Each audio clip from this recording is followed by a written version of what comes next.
So I just left our place where we sleep. We are in Turrisalu now. It's maybe 20 kilometers from Tallinn, and we have booked, I don't know, it seems to be some kind of training ground or some kind of training camp. Probably they do some martial arts training there. Maybe before it was some kind of school camp or barracks or something, and they turned it into accommodation for tourists. These are the houses of the people who live here. It's very windy. I'm trying to find a place where I can film, where it is a little bit sheltered from the wind, and they didn't want to do it inside of the accommodation. But anyways, so I'm super tired. It was a very long ride from Kaunas this morning. We wanted to stop in Riga for 4 hours, but we actually couldn't because we spent too much time along the way. Partly because we found a very interesting place. I think it was some kind of fortification or ancient fortress from the 900s AD. And on the way there were these like totems, or like these big wooden sticks. I don't know how you call it, these stelae, where they carved this interesting pagan imagery into it. And I first thought maybe it was some, pagan religious site, but I'm not really sure what it actually was. So yeah, it was pretty interesting to see these pagan figures carved into the wood. It looked very beautiful. And then when we walked over the field, like the place, the fortress, they had these piles of wood there, and like the whole scenery was so beautiful. And I just imagined that they sometimes meet there, maybe for making a braai or some kind of grill party, but maybe they meet there to do some festivals, some spring festivals or some other things. And it just looked such an amazing place. And I can imagine that back in the days when there was some kind of settlement or something, they also did that there. And in general, the whole landscape was so amazing. It's very flat, not many mountains, but there's so much forest everywhere. When we entered Estonia, we basically drove through forest the entire time. We drove the whole way from the south of Estonia to the north, and we passed through forest the whole time. The whole trip was just amazing. And I've never seen actual birch forests. There were so many birch trees. It was beautiful. Another impression I had, we saw so many storks. I know storks from northern Germany as well, from my childhood.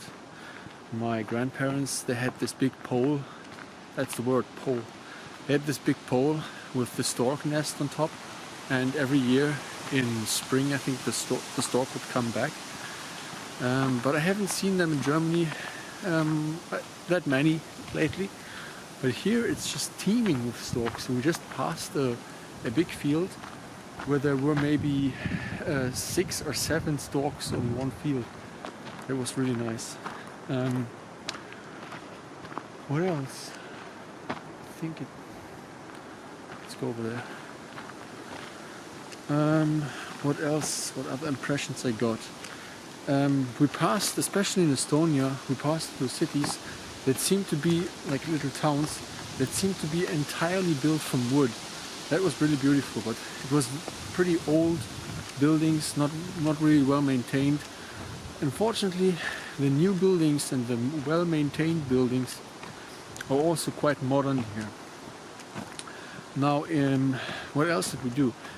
we passed through a town called, I think it was Pervu, or Perna, Perna, I think Perna, and there was a cemetery for soldiers from the First World War and also the Second World War, and there were, I think, 900 or 1,000 German soldiers buried there. And in the forest just before that, we stopped by and picked some flowers and laid down some flowers on the German cemetery, and we also cleaned some of the graves, some of the plaques, because they were like full of moss, so we cleaned them a little bit. And then in front of the memorial plaque we said some poems and commemorated our fallen brethren. So then what else? Yeah, in the forest, it was quite nice where we picked the flowers. We also ate some berries, some strawberries and some blueberries that were quite tasty.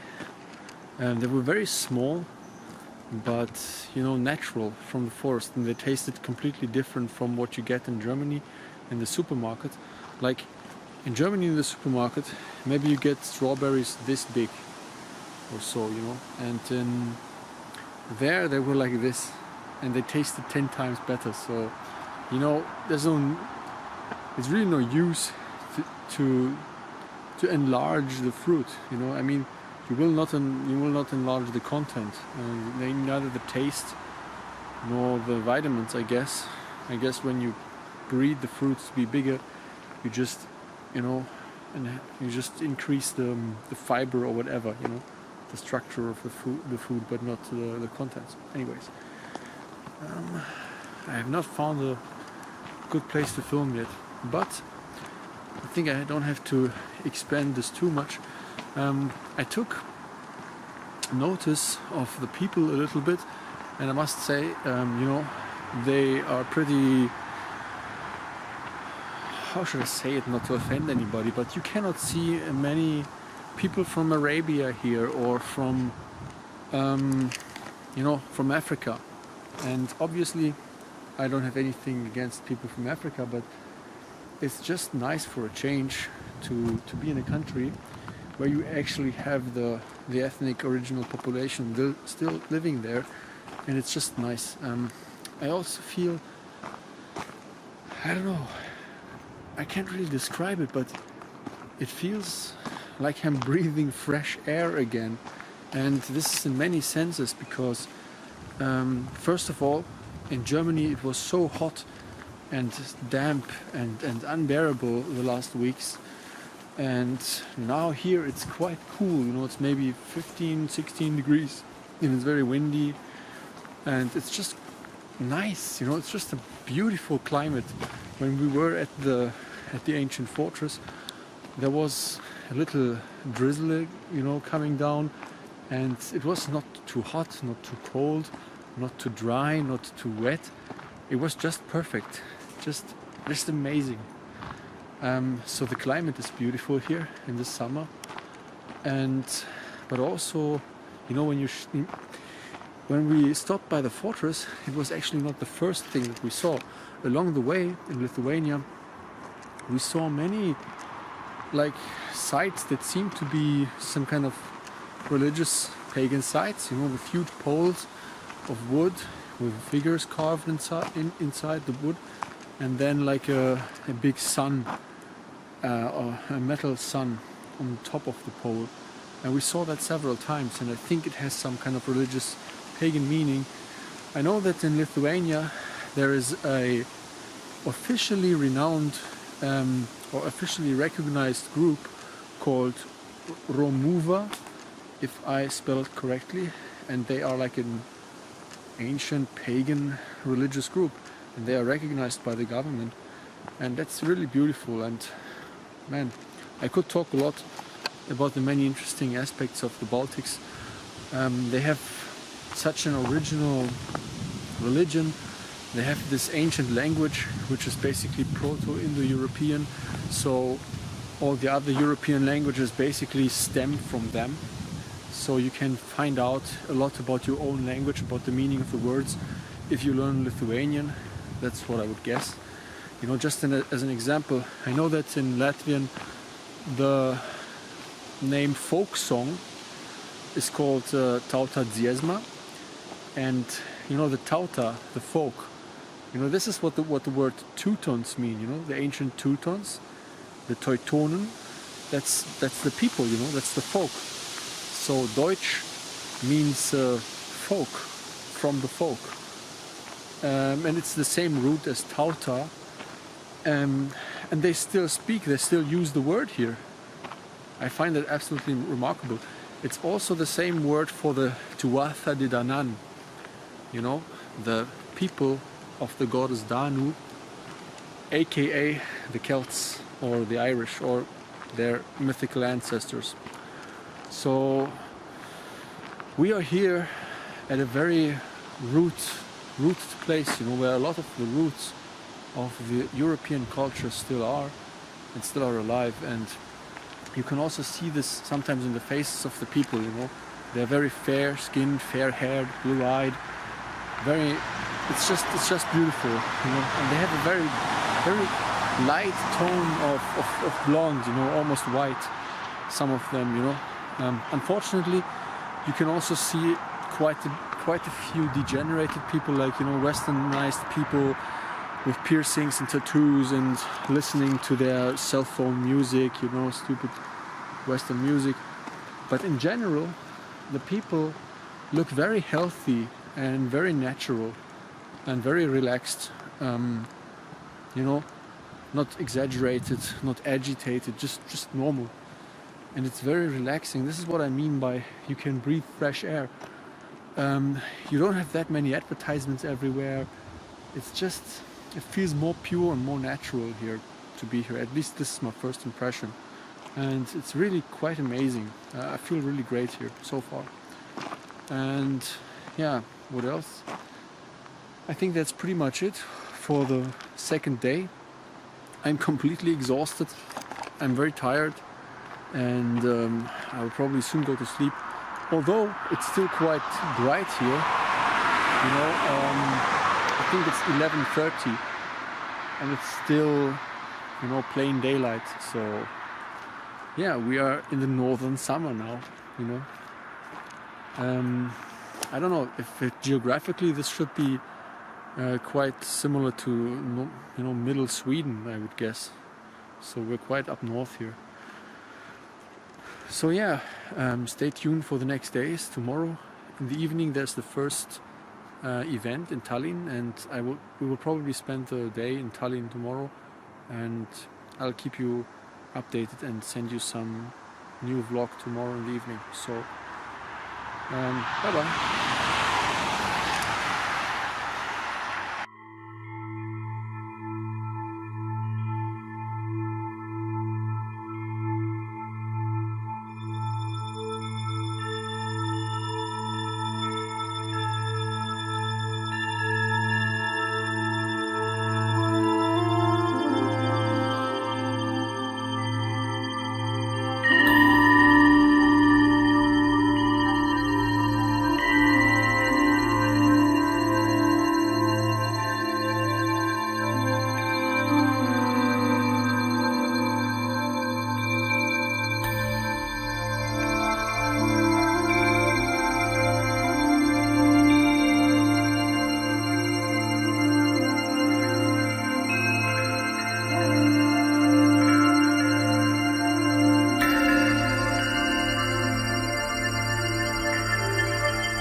Schaut diese winzigen Erdbeeren hier an.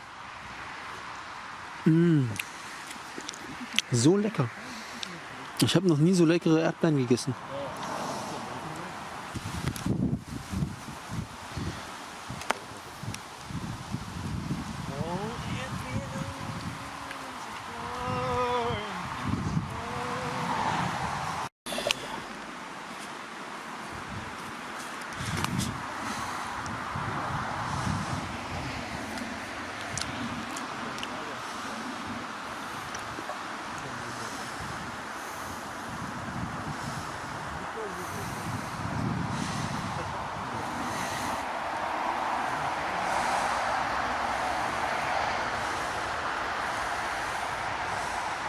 Sind die eigentlich schon reif? Bleiben die so klein? Die bleiben so klein, sind ja wilde.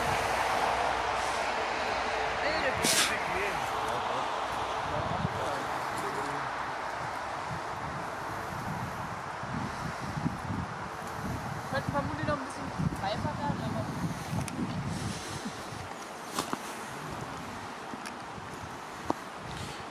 Wilde Blaubeeren.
Yay!